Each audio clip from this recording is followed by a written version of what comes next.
আর এটাই কিন্তু সেই নীল গাছ। তো এখানে আসার পরে একটা জিনিসে আমি বেশি অবাক হয়েছি, যে তাদের চিন্তা ভাবনা। একবার চিন্তা করে দেখেন যে 200-250 বছর আগেও তাদের চিন্তা ভাবনা, তাদের কাজকর্ম কতটা এক্সপেন্সিভ ছিল, যেটা আসলে আধুনিক যুগের সাথে তুলনা করা যায়। ইংরেজরা এখান থেকে এসে ওই কুঠিতে চলে যেত। হ্যালো গাইস, কেমন আছেন সবাই? আশা করি সবাই ভালো আছেন। তো আমি আজকে চলে এসেছি বাংলাদেশের সবথেকে ছোট জেলা মেহেরপুর। আর সেই জেলায় একটা প্রত্নতাত্ত্বিক নিদর্শন রয়েছে, সেটা হচ্ছে আমঝুপির নীলকুঠি। মূলত ইংরেজ আমলের নীল চাষ নিয়েই এই স্থাপনাটা তৈরি করা হয়েছে। তো আজকে আমি সেই জায়গাটা একটু ঘুরিয়ে দেখানোর চেষ্টা করব। তো চলেন যাওয়া যাক। তো আমি এখন মেহেরপুর মেন শহর থেকে একটা ইজি বাইক নিলাম, আর এরপর চলে যাব হচ্ছে আমঝুপি বাজারে। আর আমঝুপি বাজার থেকে একটু ভেতরে হচ্ছে নীলকুঠি। মেহেরপুর শহর থেকে আমঝুপি বাজার পর্যন্ত আমার ভাড়া নিয়েছিল হচ্ছে মাত্র 20 টাকা। আর দেখতেই পাচ্ছেন মেহেরপুর জেলার রাস্তাঘাটগুলো আসলে কত সুন্দর। তো সামনে হচ্ছে আমঝুপি বাজার, আর হয়তো 1 কিলোমিটার মতো এখান থেকে।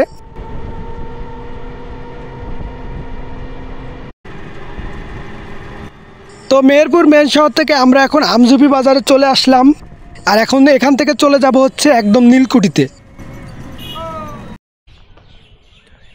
তো আমরা ফাইনালি নীলকুঠিতে চলে আসলাম। আর এটা হচ্ছে সেই আমঝুপির নীলকুঠি, যেটা প্রায় 200 বছর আগে নির্মাণ করা হয়েছিল নীল চাষকে কেন্দ্র করে। তো চলেন আমরা একটু ভিতরে যাই আর দেখি এই জায়গাটা কেমন।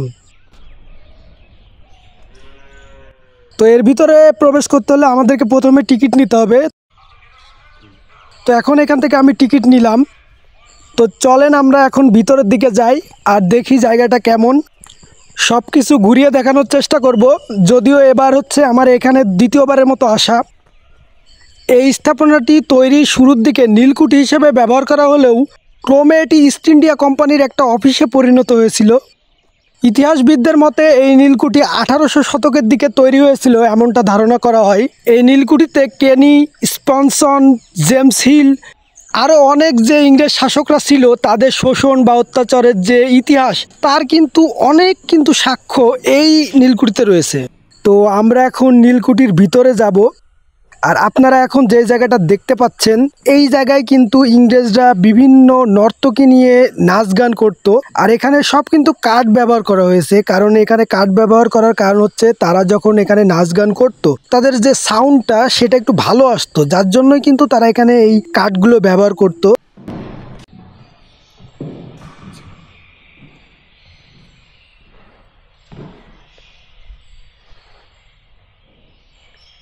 এই জায়গাটাতে কিন্তু বিভিন্ন ইতিহাস সম্পর্কে অনেক কিছু লেখা আছে।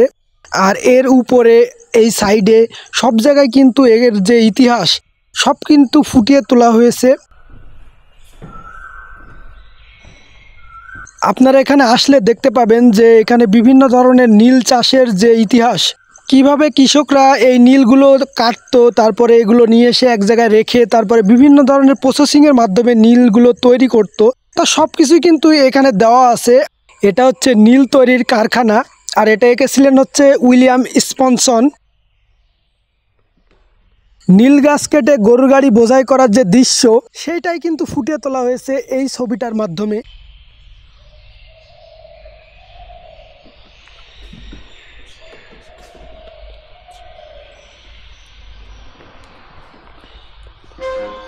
আর এটা হচ্ছে রবার্ট ক্লাইভের ছবি। আর ধারণা করা হয় যে তিনি এই নীলকুঠিতে এসেছিলেন।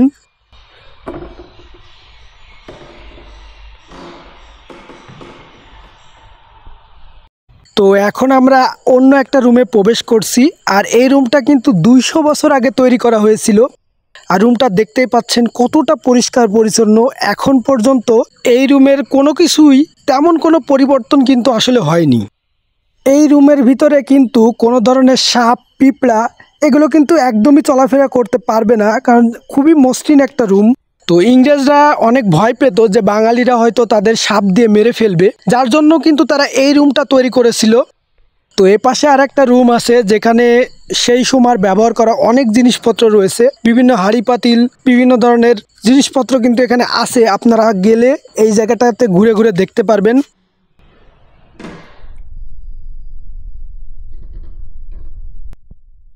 এখানে কিন্তু সেই আমলের বিভিন্ন হাঁড়ি পাতিল ভাঙার যে টুকরো সেগুলো রাখা আছে।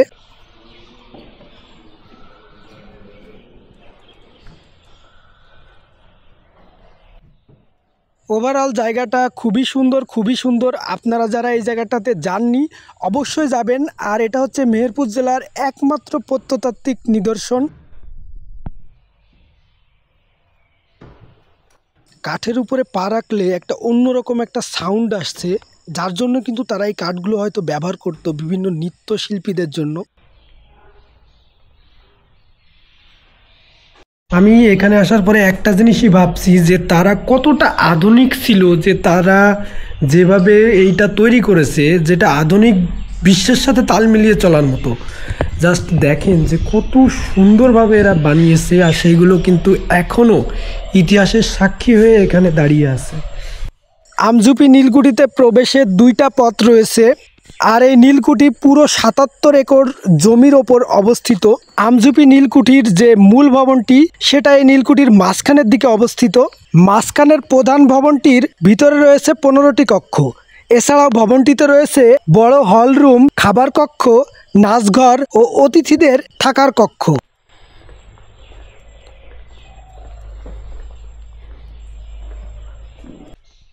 তো এখন আমরা নীলকুঠির পিছন সাইডের দিকে যাব, আর ওই দিকেই কিন্তু সেই নদীটা রয়েছে যেটা দিয়ে ইংরেজরা এখানে চলাফেরা বা আসা যাওয়া করতো।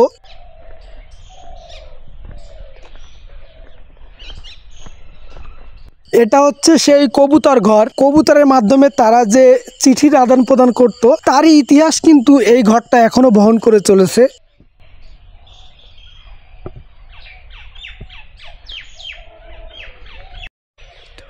এটা হচ্ছে সেই নীলকুঠি, আর এই দিকটাতে হচ্ছে সেই কাজলা নদী। আর এই নদী দিয়েই কিন্তু তারা বিভিন্ন জাহাজ, বিভিন্ন নৌকা করে কিন্তু এই নীলকুঠিতে ইংরেজরা আসতো।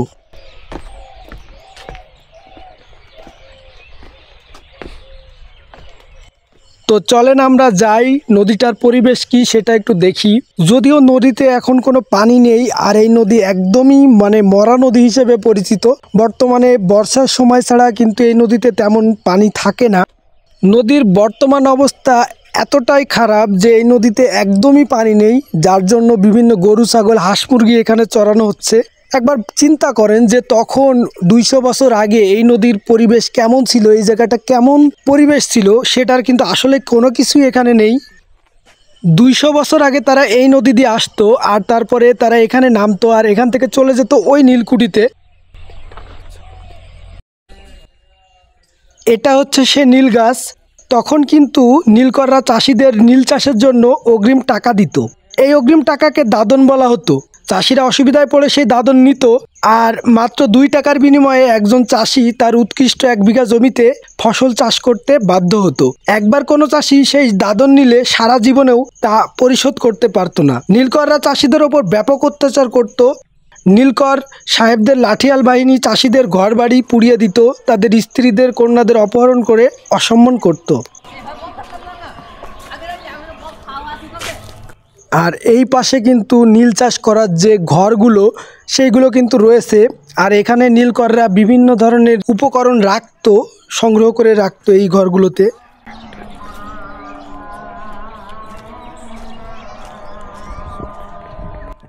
তো ওই পাশে আরও একটা বড় রুম রয়েছে, আর সেখানে কিন্তু চাষিরা বা কৃষকরা নীল গাছগুলো কেটে আনার পরে এই ঘরের মধ্যে রেখে দিত। তো চলেন আমরা ভিতরে যাই, আর দেখতেই পাচ্ছেন যে কত পুরনো এই ঘরগুলো। এর ইটগুলো কিন্তু অনেক চিকন ছিল, তখন কিন্তু ইট এত বড় ছিল না, খুবই চিকন ছিল এই ইটগুলো। তো এর যে আশেপাশের রুমগুলো, এর ভিতরে যাওয়ার পরে আমার কেমন জানি ভৌতিক একটা অনুভূতি হচ্ছে। আর এর যে ঘরগুলো দেখতে পাচ্ছেন যে একটা থেকে আরেকটা যাওয়া, প্রত্যেকটা রুম কিন্তু একটার সাথে আরেকটা লাগানো। আপনি ইচ্ছা করলে এই রুমে যেতে পারবেন, আবার এই রুম থেকে ওই রুমে যেতে পারবেন। তো 200 বছর আগে একবার ভেবে দেখেন যে কিভাবে এই রুমগুলো তৈরি করা হয়েছিল। আমার এই পাশে যে রুমটা দেখতে পাচ্ছেন, এখানেই কিন্তু 200 বছর আগে যে চাষিরা নীল চাষ করার পরে সেগুলো কাটার পরে এই যে লোহার যে বড় জিনিসটা আপনারা দেখতে পাচ্ছেন, এখানে কিন্তু সেই নীল গাছগুলো ঝুলিয়ে রাখা হতো। কৃষকরা মাঠ থেকে নীল চাষ করে আনার পরে তার পাতাগুলো কিন্তু এই ঘরেই রাখা হতো। আর এখানে দেখতেই পাচ্ছেন যে কত বড় একটা জায়গা, খুব মানে অনেক বড় একটা জায়গা যেখানে কিন্তু এই নীলগুলো সংগ্রহ করা হতো।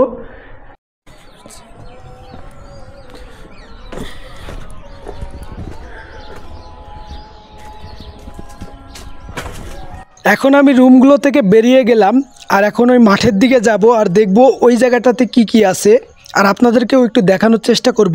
তো চলেন যাওয়া যাক আর দেখি কি কি আছে।